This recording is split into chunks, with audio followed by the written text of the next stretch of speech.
Esse é o Ancapsu e nós vamos falar agora sobre a fraude no INSS, né? O aposentão ou irmãozão, né? Porque, porra, é a fraude que o irmão do Lula ganhou dinheiro com ela, né? E olha só que coisa curiosa, os jornais estão nesse papo aqui, ó, de que apoiadores de Lula e Bolsonaro disputam narrativas sobre fraudes em benefícios do INSS. E é verdade que você tem visto muita gente na internet, do pessoal do Lula, tentando dizer que não, que a coisa começou no governo Bolsonaro e não sei o que lá. O que é um erro, a gente já explicou aqui, começou muito antes do Bolsonaro, sempre teve esse negócio de golpe, de desconto indevido no INSS, coisa e tal, mas o que eles colocam aqui é que é visão da esquerda, é visão da mídia tradicional, tudo é narrativa, e aí temos disputas de narrativa, não dá para dizer quem está certo e quem está errado, porque é uma disputa de narrativa e coisa e tal, sendo que ele próprio, aqui na checagem que a Clarissa fala aqui, ele mostra claramente que o problema é o Lula mesmo, né? A fraude começou em 2019 no governo Bolsonaro? Não, na verdade desde 2016 foi investigado no governo Dilma e coisa e tal, mas ela fala que o Bolsonaro não fez nada e coisa e tal, o que é um erro, ela está mentindo aqui, por quê? Porque na verdade o Bolsonaro fez aqui, o Congresso revogou a medida provisória que o Bolsonaro fez contra fraudes em descontos do INSS aqui, ó. A medida provisória 871 de janeiro de 2019, assim que Bolsonaro entrou, ele botou essa medida provisória para acabar com as fraudes no INSS. Tá vendo que ela tá toda arriscadinha aqui? Porque o PT, em conjunto com partidos do Centrão, revogaram essa medida provisória do Bolsonaro ao longo do tempo. Aqui, ó. O que a medida provisória faz? Institui o Programa Especial para Análise de Benefícios com Indícios de Irregularidades, o Programa de Revisão de Benefícios por Incapacidade, o Bônus de Desempenho Internacional, enfim, um grande número de coisas que eram fraudes no INSS e iam fazer um programa para analisar esse troço e acabar com isso. O PT, no Congresso, junto com partidos do Centrão, bloqueou essa medida provisória. Então o Bolsonaro fez. Ele tentou coibir esse negócio, não conseguiu, mas que tentou coibir, tentou.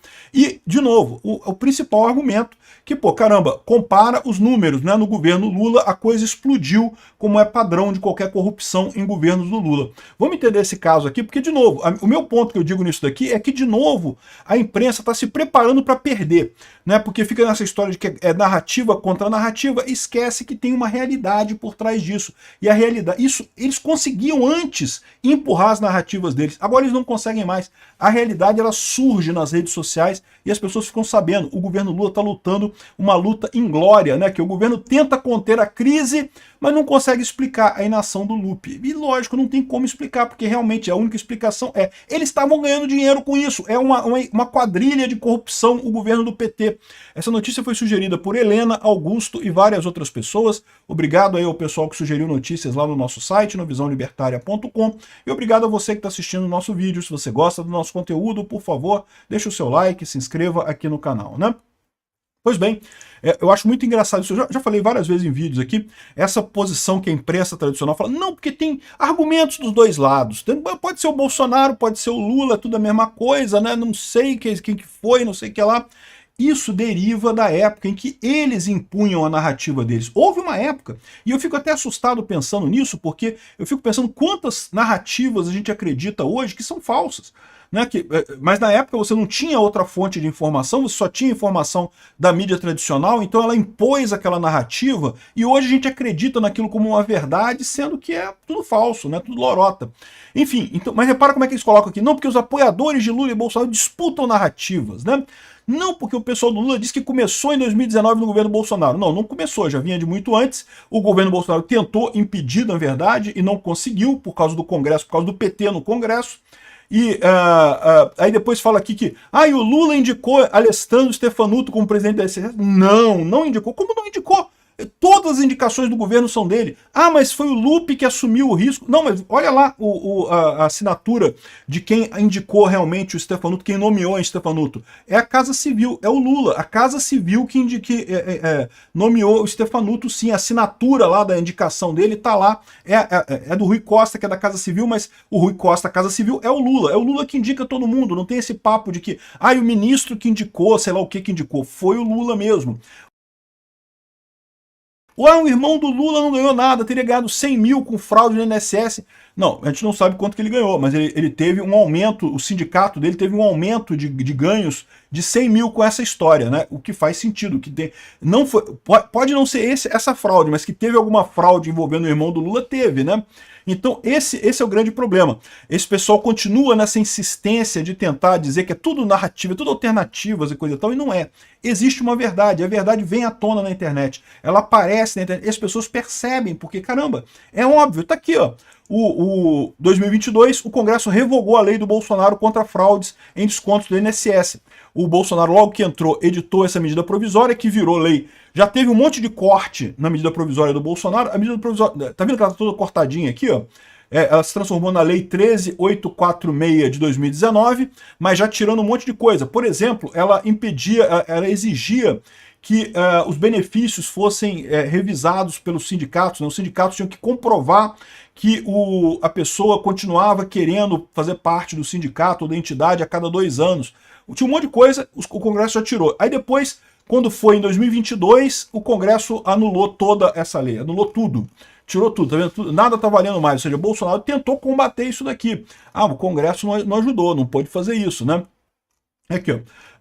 As entidades citadas no escândalo bilionário se beneficiaram com uma manobra do Congresso em agosto de 2022, revogou a lei sancionada pelo Bolsonaro contra eventuais fraudes em descontos não autorizados por aposentados e pensionistas, né? E aí, ou seja, o Bolsonaro correu atrás de resolver o problema, né?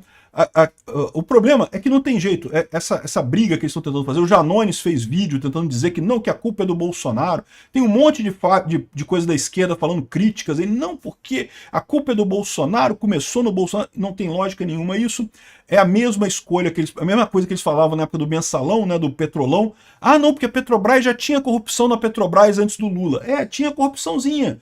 Quando entra o Lula, tem a corrupção deslavada, a corrupção aberta, a corrupção profissional, a corrupção de quadrilha, a corrupção de organização criminosa mesmo que tem lá, né? E aí, ou seja, não adianta, esse negócio vai cair no colo do Lula. Não espero, eu quero ver as próximas pesquisas de opinião, como é que isso vai cair no colo do Lula. Já dava para ter impeachment só por isso daqui, tá? Aqui, ó, o governo tenta conter crise, mas não explica inação do Lupe e do INSS. O que fica mais exposto é que, no final das contas, o pessoal foi avisado, o TCU avisou o Lupe, avisou o INSS que estavam havendo descontos indevidos, e o que o pessoal fez? Nada, porque eles estavam ganhando dinheiro. Só tem essa explicação, né? Porque, de novo, o Bolsonaro editou essa medida provisória aqui, ele tentou resolver o problema, não conseguiu. O Lula foi avisado e não fez porcaria nenhuma, nem tentou fazer medida provisória, nem nada. Sindicato do irmão do Lula faturou 100 milhões a mais em 3 anos, ou seja, desde que o Lula voltou ao poder, ele faturou 100 milhões a mais. É uma farra, meu amigo. Mas não foi tudo nesse desvio do INSS. Pode não ter sido, mas foi também naquela lambança que o Gilmar Mendes fez lá de voltar com a contribuição sindical, aquele negócio. Que, de novo, é outra coisa que eu falo para vocês, não dá essa impressão de que o STF está sendo chantageado pela esquerda? Dá essa impressão. Por quê? Porque o Gilmar Mendes já tinha votado pela inconstitucionalidade da contribuição sindical. Mas aí o Lula falou, não, que tem que dar um jeito, tem que dar dinheiro para o sindicato. O Gilmar Mendes mudou o voto dele, mudou o entendimento dele. Falou, não, que pode ter contribuição sindical. É aquele negócio que o pessoal tem que ir no sindicato fazer carta de oposição. Mas, de novo, nem todo mundo faz carta de oposição. Então, acaba que os sindicatos lucram mais, né? Conseguem ter um lucro maior, né? Então, ou seja, essa farra do INSS tá o irmão do Lula nela de um jeito ou de outro. Lupe levou quase 1 ano para agir contra fraudes no INSS, os descontos triplicaram no período. É o que a gente fala, não tem como esconder, tirar isso da culpa do Lula, esse escândalo do INSS, né? E o mais impressionante é isso, como é que o Lupe ainda está ministro do Lula, né? Ainda é ministro do Lula, impressionante essa história. O Lula tá deixando isso chegar nele, no final das contas, né? Aqui, ó, confederações sindicais investigadas pela Polícia Federal têm conexões com partidos políticos e o governo. Que partidos políticos? PT, PDT, PSD e MDB. Ou seja, são os partidos que lá em 2022 limaram o decreto do Bolsonaro para poder fraudar mais, e são os partidos ligados à oposição. É o partido de esquerda. O que tem do Centrão aqui? Tem o MDB, né? O MDB é do Centrão, mas o PT, PDT e PSB é todo mundo de esquerda. Ou seja, isso é golpe da esquerda, isso é a quadrilha, isso é a organização criminosa do Lula. E o pior, né, é o que eu falo para vocês, a gente não pode nem reclamar, o brasileiro votou nisso, o brasileiro foi lá na urna e clicou, quero ser roubado, confirma, né, 13 confirma. me roube Lula, confirma, né? O brasileiro foi lá e fez isso. Digitou 13 na urna. Cara, teve gente que fez isso, você acredita nisso, cara? Teve gente que foi na urna eletrônica e digitou 13. 13 confirma. Como pode isso ter acontecido? O cara votar me rouba Lula, por favor, confirma. E foi isso que fizeram no final das contas, né? Então não dá nem para reclamar muito. Era óbvio que isso ia acontecer. Evidente que isso ia voltar à corrupção.